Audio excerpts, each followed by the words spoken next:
Hello everyone. आज हम बात करने वाले हैं oogenesis की। तो oogenesis में हम इसको देखेंगे, उससे पहले हम इसको अच्छे से देख लेते हैं। तो देखिए ये हमारा oogoनियम है। oogoनियम हमारा डिप्लॉयड कंडीशन में है, यानी यहाँ पे क्रोमोसोम की अगर हम बात करें तो देखिए 2n मीन्स 46 क्रोमोसोम है। और सिस्टर क्रोमेटिड की बात करें या क्रोमेटिड की हम बात करें तो वो 2c यानी 46 क्रोमेटिड भी है। तो देखिए यहाँ पे हमने एक पेयर ले रखा है और सेक्स क्रोमोसोम। तो देखिए सेक्स क्रोमोसोम XX फीमेल के केस में होता है, ठीक है। तो देखिए एक्स एक्स है और यहाँ पे देखिए क्रोमेटिड की बात करें तो सिंगल क्रोमेटिड सब में है। तो पता चला 46 क्रोमोसोम भी होंगे और 46 क्रोमेटिड भी होंगे। तो यही यहाँ पे बताया गया। अच्छा, ये oogoनियम आता कहाँ से है, इसको थोड़ा सा हम देख लेते हैं। स्पर्मेटोजेनेसिस और oogenesis में जो फर्क है बहुत बड़ा। तो देखिए स्पर्मेटोजेनेसिस में ये तो प्यूबर्टी के बाद स्टार्ट होता है ये सारी प्रोसेस, लेकिन oogenesis में ये इंट्रा यूट्राइन लाइफ में ही शुरू होता है। तो हम शुरू से बात कर लेते हैं। देखिए सेकेंड वीक ऑफ डेवलपमेंट में ये देखिए बाइलेमिनर डिस्क हमारी जो होती है इसमें एपीब्लास्ट होता है और इसी एपीब्लास्ट से प्राइमोडियल जर्म सेल का फॉर्मेशन हुआ। और ये प्राइमोडियल जर्म सेल जो होता है ये 4th वीक ऑफ डेवलपमेंट में ये यॉर्क सैक में शिफ्ट हो जाता है और 5th वीक ऑफ डेवलपमेंट में ये शिफ्ट हो जाता है हमारे जेनाइटल रिज में, ठीक है। तो ये इसका शिफ्ट हो गया यहाँ और उसके बाद फिर यहाँ इंट्रायूट्राइन लाइफ में ही ये जेनाइटल रिज में यहाँ जाके फिर ये फर्स्ट म्यूटिक डिवीजन इसका स्टार्ट हो जाता है।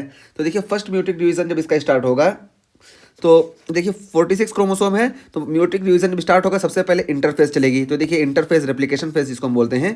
तो ये जो सिस्टर क्रोमेटिड है 46 जो अभी तक थे ये डबल हो जाएंगे और देखिए 92 सिस्टर क्रोमेटिड हो गए, यानी ईच क्रोमोसोम के पास अब 2 क्रोमेटिड हो गए। ये देखिए ये 2 क्रोमोसोम यहाँ पे सिंगल क्रोमेटिड के साथ थे, यहाँ पे देखिए 2 क्रोमेटिड के साथ हो गए दोनों। तो यहाँ 4 हो गए, यानी 46 × 2 = 92। तो ये 9 सिस्टर क्रोमेटिड बन गए। अब ये 9 सिस्टर क्रोमेटिड देखिए ये अब इसके बाद म्यूसिस 1 में जाते हैं और म्यूसिस 1 का जो प्रोफेज है प्रोफेज में जाते हैं और प्रोफेज 1 और इसमें डिप्लोटीन जो फेज है डिप्लोटीन फेज में ये जाके यहाँ पे अरेस्ट हो जाते हैं। तो देखिए ये अब प्यूबर्टी तक यहाँ पे अरेस्ट रहते हैं, ठीक है। अब प्यूबर्टी के बाद ये कब ये इनका म्यूसिस 1 कंप्लीट होता है तो उसकी थोड़ी सी प्रोसेस हम यहाँ पे डिटेल में देख लेते हैं। तो देखिए ये हमारा प्राइमरी फॉलिकल है। तो देखिए प्राइमरी फॉलिकल में देखिए ये जो प्राइमोडियल फॉलिकल था और प्राइमरी फॉलिकल इसमें हल्का सा फर्क होता है कि तो देखिए प्राइमोडियल फॉलिकल क्या होता है, तो ये हमारा जो ओवम है इसके बाहर एक फ्लैट सेल की लेयर बन जाती है, इसको हम प्राइमोडियल फॉलिकल बोलते हैं। और प्राइमोडियल फॉलिकल देखिए एफएसएच के कंट्रोल में ये प्राइमरी फॉलिकल में कन्वर्ट हो जाता है। और प्राइमोडियल फॉलिकल और प्राइमरी फॉलिकल में फर्क क्या होता है, बस यहाँ पे देखिए यहाँ पे फ्लैटेंड सेल है और यहाँ पे क्यूबाइडल सेल है, बस ये फर्क होता है। और ओवम देखिए प्राइमरी oocyte जिसको हम बोलते हैं वो सेम है, कोई चेंजेस नहीं आ रहे हैं। और उसके बाद फिर देखिए ये प्राइमरी फॉलिकल कन्वर्ट हो जाता है सेकेंडरी फॉलिकल में। तो ये जो एक लेयर का ये सेल था ये कई लेयर में कन्वर्ट हो जाता है, तो इसको हम सेकेंडरी फॉलिकल बोलते हैं। और जो इनर वाला यहाँ पे होता है इसको हम ग्रेनुलोसा सेल बोलते हैं और आउटर वाले को हम बोलते हैं थीका सेल। तो ये सेकेंडरी फॉलिकल बन गया। और देखिए यहाँ पे ओवम में देखिए क्या चेंजेस आया, तो देखिए ओवम के बाहर एक लेयर और बन गई, इसको हम बोलते हैं जोना पेलुसिडा, ठीक है। प्राइमरी oocyte के बाहर देखिए एक लेयर बनी जिसको हम बोल दिए जोना पेलुसिडा। तो ये सेकेंडरी फॉलिकल के केस में बनता है, मतलब सेकेंडरी फॉलिकल के स्टेज में बनता है। और फिर उसके बाद फिर देखिए सेकेंडरी फॉलिकल टर्शरी फॉलिकल में कन्वर्ट होता है। और यहाँ पे देखिए ये जो ग्रेनुलोसा सेल हैं यहाँ पे कैविटी का फॉर्मेशन हो जाता है जिसको हम एंट्रम बोलते हैं। तो एंट्रम का फॉर्मेशन हो गया। तो एंट्रम के फॉर्मेशन की वजह से देखिए जो ओवम है हमारा प्राइमरी oocyte जिसको हम बोलते हैं ये पेरीफेरी में पुश हो जाता है। तो ये सेकेंडरी फॉलिकल और टर्शरी फॉलिकल के बीच में यही एंट्रम का फर्क होता है कि यहाँ पे देखिए एंट्रम बन गया, यहाँ पे एंट्रम नहीं था, यहाँ पे कैविटी का फॉर्मेशन हो गया। और ये टर्शरी फॉलिकल फिर ये ग्राफियन फॉलिकल में कन्वर्ट होता है, यानी ग्राफियन फॉलिकल इसको कब बोलते हैं, ओवुलेशन से जस्ट पहले। तो ओवुलेशन से जस्ट पहले इसी टर्शरी फॉलिकल को हम ग्राफियन फॉलिकल बोलते हैं। इस टाइम पे इसकी साइज 18 to 20 माइक्रोमीटर होती है। और अब ये यहाँ से LH सर्ज होता है, LH सर्ज पे ग्राफियन फॉलिकल रेप्चर होता है और यहाँ से ओवम निकल जाता है। और इस टाइम पे इसका फर्स्ट म्यूटिक डिवीजन जो कि प्रोफेज 1 में और डिप्लोटीन स्टेज में अरेस्ट था ये कंप्लीट हो जाता है। तो यही यहाँ पे दिखाया गया, इसको हमने थोड़ा डिटेल में देख लिया। तो देखिए यहाँ पे 92 सिस्टर क्रोमेटिड से इसमें से देखिए आधे इधर चले गए आधे इधर चले गए, यानी एक क्रोमोसोम इधर चला गया और एक क्रोमोसोम इधर चला गया। तो एक यानी इधर 23 चला गया और इधर 23 चला गया। तो 23 चला गया और देखिए हर क्रोमोसोम के पास 2 क्रोमेटिड है। तो 26 = 2 = 46। तो 23 क्रोमोसोम गया और 46 क्रोमेटिड गया। तो ये देखिए यही यहाँ पे है। अब देखिए यहाँ पे सेकेंडरी oocyte प्राइमरी oocyte से जस्ट आफ्टर ओवुलेशन ये सेकेंडरी oocyte में कन्वर्ट हो गया। और सेकेंडरी oocyte देखिए ये हैप्लॉइड होता है क्योंकि एक इधर चला गया एक इधर चला गया, तो ये हैप्लॉइड हुआ यानी 1n। और क्रोमेटिड की बात करें तो देखिए 2c, यानी हर क्रोमोसोम के पास 2 क्रोमेटिड होंगे। तो 2c देखिए ये है और यहाँ पे भी वही हुआ। तो देखिए ये हमारा बन गया सेकेंडरी oocyte और ये देखिए हमारा पोलर बॉडी का फॉर्मेशन हुआ, और ये पोलर बॉडी कैन डीजनरेट और give rise to polar bodies. तो ये जो हमारा पोलर बॉडी का फॉर्मेशन हुआ, ये देखिए ये या तो ये डीजनरेट हो जाएगा या तो ये दो पोलर बॉडी का फॉर्मेशन करेगा, ठीक है।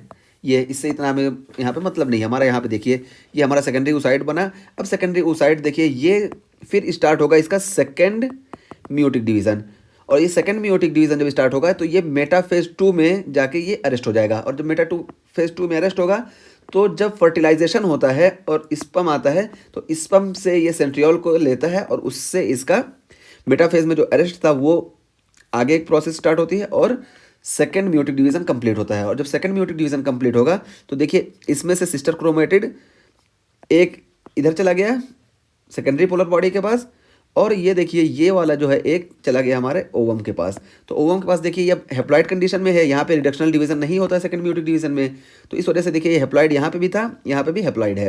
हेप्लॉइड है, बस फर्क क्या हुआ कि डीएनए मटेरियल देखिए हाफ हो गया। यहाँ पे 2C था, यहाँ 2 क्रोमेटिड थे एक क्रोमोसोम के पास, यहाँ पे एक क्रोमोसोम के पास सिर्फ एक क्रोमेटिड बचा, तो ये हाफ हो गया, ये यहाँ पे बताया गया। और उसके बाद अब हम बात कर लेते हैं, ये देखिए यहाँ पे यही बताया गया कि N मीन्स प्लॉइडी, कि अगर एक N है तो वो हेप्लॉइड है और 2 N है तो यानी वो डिप्लॉइड है। और C देखिए नंबर ऑफ क्रोमेटिड ये है।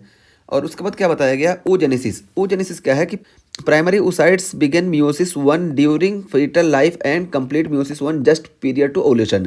तो वही बताया गया कि प्राइमरी oocyte, ये देखिए जो हमारा प्राइमरी oocyte है ये इसमें मियोसिस स्टार्ट हो जाती है ड्यूरिंग फीटल लाइफ, और फीटल लाइफ जब स्टार्ट हुई लेकिन कंप्लीट नहीं होती है, कंप्लीट होती है meiosis 1 just period to ovulation. तो ये ओवुलेशन से जस्ट पहले मियोसिस 1 कंप्लीट होती है, यहाँ पे हमने ये बताया।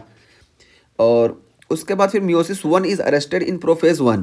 तो ये मियोसिस 1 जो अरेस्ट होती है ये किस फेज में अरेस्ट होती है, तो प्रोफेज 1 में ये अरेस्ट होती है, और इसमें भी ये डिप्लोटीन स्टेज में अरेस्ट होती है। फ्रॉम ईयर्स, यानी ये इंट्रायूट्राइन लाइफ में ही ये होगी, तो फ्रॉम ईयर्स अंटिल ओवुलेशन, यानी इंट्रायूट्राइन लाइफ से लेके ओवुलेशन तक। अब ओवुलेशन कब हो रहा है तो उस पे डिपेंड करता है। अगर 18 साल के उससे हो रहा है प्यूबर्टी पे, तो कुछ तो प्यूबर्टी के टाइम पे उनका ओवुलेशन होगा, और कुछ कहीं जाके 36 37 की एज पे अगर उनका ओवुलेशन हो रहा है कुछ एक्स का, तो सोचिए कि इनका गैप देखिए कितना है फर्स्ट म्यूटिक डिवीजन कंप्लीट होने में। 36 37 ईयर्स, इवन 40 ईयर्स तक भी हो सकता है, ठीक है। जब तक मेनोपास ना आए तब तक ये होते रहता है।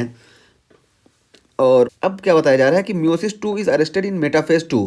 अब यहाँ से देखिए ये मियोसिस 2 स्टार्ट हो जाती है आफ्टर ओवुलेशन, और आफ्टर ओवुलेशन ये मियोसिस 2 स्टार्ट हो जाती है और ये अरेस्ट हो जाती है मेटाफेज 2 में अनटिल फर्टिलाइजेशन।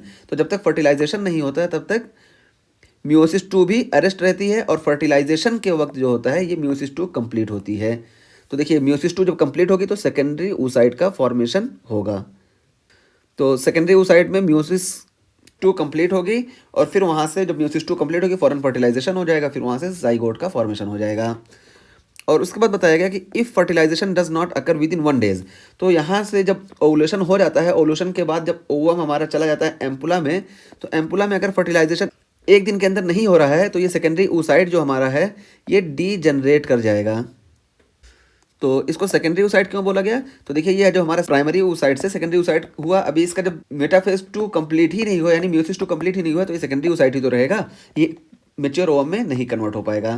तो इसी वजह से इसको यहाँ बोला गया कि सेकेंडरी oocyte सिर्फ 1 दिन का इंतजार करता है 24 आवर का। अगर उसमें फर्टिलाइजेशन हो जाता है तब भी, मतलब फर्टिलाइजेशन के लिए स्पर्म आ रहता है तभी ये ओवम में कन्वर्ट होगा, और अगर नहीं आता है तो ये इसी स्टेज में सेकेंडरी oocyte की स्टेज में ही डीजनरेट हो जाएगा। और इसको हम, जिसको मेच्योर ओवम बोलते हैं, इसको हम फीमेल प्रोन्यूक्लियस भी बोलते हैं। तो ये हमने देख लिया oogenesis की प्रोसेस, और इसमें स्टेप्स भी हमने देख लिया।